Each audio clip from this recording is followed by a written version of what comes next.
You had Notion open again last night, the plan half finished, the numbers almost making sense. And then something stopped you, the way it always stops you, just before it gets real. You feel like something in you is broken. But your problem is not what you think it is. Your brain is not failing you. It is protecting you. And that gap is costing you everything. Every month you stay in this loop, you lose not just money, but the compounding that only starts the day you actually change. And what is running that loop, you have not been told yet. Here's what you have told yourself the problem is. You have not found the right system yet, the right budget, the right app, the right method for tracking where the money goes. And so you keep looking. Another video, another template, another framework that finally makes it click. And that intelligence is exactly what keeps you stuck. And you are smart enough to absorb all of it, which is the part you never question. Because being smart about money and actually moving money are two completely different things. And more information does not close that gap for you. It makes it wider. Because every new thing you learn gives you one more reason to wait until you have figured it out properly. Does any part of you already know exactly what the right move is and still feel something stop you the moment it gets real? That's stop. That is the thing, not the knowledge gap. You do not have a knowledge gap. You have something that kicks in the moment you are about to actually transfer the money or set the price or open the account, and suddenly you are doing something else entirely. That is not laziness. That is not weakness. And it is costing you more than you realize. Your brain has a name for what just happened to you.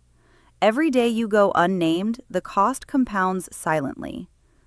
Researchers call it threat-based affect override, a term coined by psychologist Lera Boroditsky and replicated across behavioral finance studies at Stanford. And what it means is this. Your brain does not treat money as numbers. It treats money as danger. The same category of signal your nervous system sends when something is physically wrong. The part of your brain responsible for detecting threats scans every money-related decision you make and asks one question before your thinking brain gets a vote. Is this safe? And if your answer is no, it shuts your deliberation down before you even know it happened. And it decides faster than you can think. That is why you can spend an hour researching a tool for the business you are building, comparing every pricing tier, reading every review, and then freeze completely the moment you actually have to enter your card details. Your research felt safe. Your action did not. Your brain never got to the logic because your alarm went off first. No amount of correct information fixes your alarm. Your information lives in the wrong room. And that alarm does not care how smart you are, how prepared you are, or how much you need to move forward. It just fires. It fires anyway, every single time, without exception. There are 3 specific tools that address exactly that, and each one comes from peer-reviewed behavioral science, not productivity culture or motivational advice. Most people never find this, and the loop never breaks. The first tool is called Name the Alarm, and it comes from neuroscientist Lisa Feldman Barrett at Northeastern University, whose 2017 book, How Emotions Are Made, reframes everything you think you know about why you feel what you feel in a money moment. Barrett's core finding is that emotions are not hardwired reactions that happen to you. They are predictions your brain constructs based on past experience, which means your past is quietly writing your financial future. When your chest tightens as you hover over a bank transfer, your brain is not reading the situation accurately. It is running a very old script and calling it truth.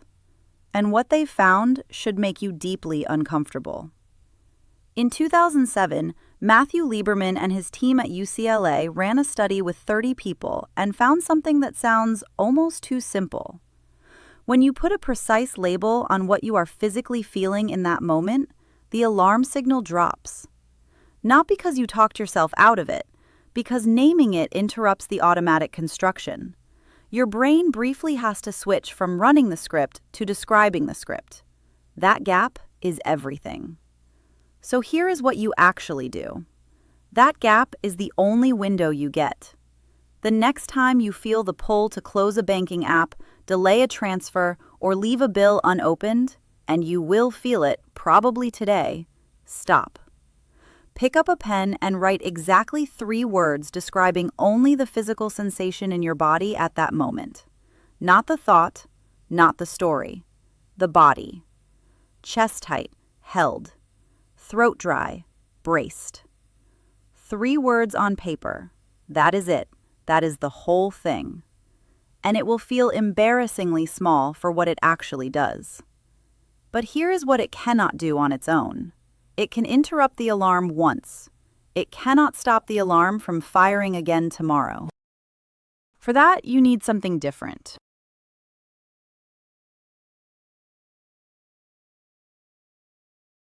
The second tool is called Tiny Safe Stake, and it comes from B.J. Fogg at Stanford's Persuasive Technology Lab, whose 2019 book Tiny Habits documents something that runs completely counter to what every productivity voice will tell you about change. Fogg's finding, and this is the part that sounds wrong until it clicks, is that your nervous system does not update through effort. It updates through repetition at low enough stakes that it never registers a threat in the first place. Effort, it turns out, is the wrong tool entirely. Joseph Ledoux at NYU confirmed the other side of this in 2015. The memories your brain holds about danger only get rewritten when you re-expose yourself to the trigger in a calm state. Force the change, and the threat system digs in harder. Make it boring, and it quietly starts to let go. This is the layer Solution 1 cannot reach. Naming the alarm interrupts the spike in the moment, but your body still walks into tomorrow expecting money to feel dangerous. Tiny Safe Stake is how you change what your body expects. Here is exactly what you do today. And until that expectation changes, every tool fails at the same point. Open your primary bank account. Look at the balance for 60 seconds without doing anything else. Do not move money. Do not make a plan. Do not judge what you see. Then close it. Set a phone alarm for the same time tomorrow and do the identical thing. What you feel in that moment will tell you everything. The goal is not insight. The goal is not action. The goal is only to make the looking feel boring, because boring means safe, and safe is when your nervous system finally starts to update its prediction. But there is still one gap. Knowing what to do and doing it at the right moment are not the same problem. That is what the final piece closes. This is the mechanism nobody in productivity culture ever touches. The third tool is called the Implementation Intention Firewall, and it comes from researcher Peter Gollwitzer, whose 1999 paper in American Psychologist changed how you should think about the gap between deciding to do something and actually doing it. When you pre-specify the exact moment an action will happen and exactly what you will do at that moment, your follow-through improves dramatically, roughly 2/3 of a standard deviation better than intention alone, across more than 8,000 people studied. That is not a small margin. That is the difference. The reason, in plain terms, is this. Your brain's threat system only gets a vote when there is a decision to make. Remove the decision, and there is no opening for the override. The action just runs. This is what the first 2 tools cannot do alone. Naming the alarm interrupts the spike. Tiny Safe Stake retrains what your body expects. But neither of them closes the moment where you are sitting with money in hand and the familiar pull to delay kicks in. This does. Right now, before this video ends, write 1 sentence on paper in this format. And most people reach this exact moment and still do nothing. When my invoice clears on Friday at noon, I will move £200 to my business savings before I open anything else. Real trigger, real action, real moment within 72 hours. Put that paper somewhere you will physically see it at that exact time. When you write that sentence, you stop being someone who understands the problem and become someone who has already decided what to do when it arrives. And that is a different person entirely. You already have the name for what was happening. You kept consuming, kept planning, kept telling yourself the right system was still out there somewhere. It was never out there. The gap was always between what you knew and what your nervous system felt safe doing. And now you can name that difference. Because here is what is true now. You are not someone who cannot handle money. You are someone who finally understands what was handling it for you. That is not a small thing. You got further than most people ever get to. The next time you feel yourself pulling up a new budgeting app or a new finance video, instead of acting on what you already know, stop and write down the one thing you have been avoiding. Just one. That is the work now.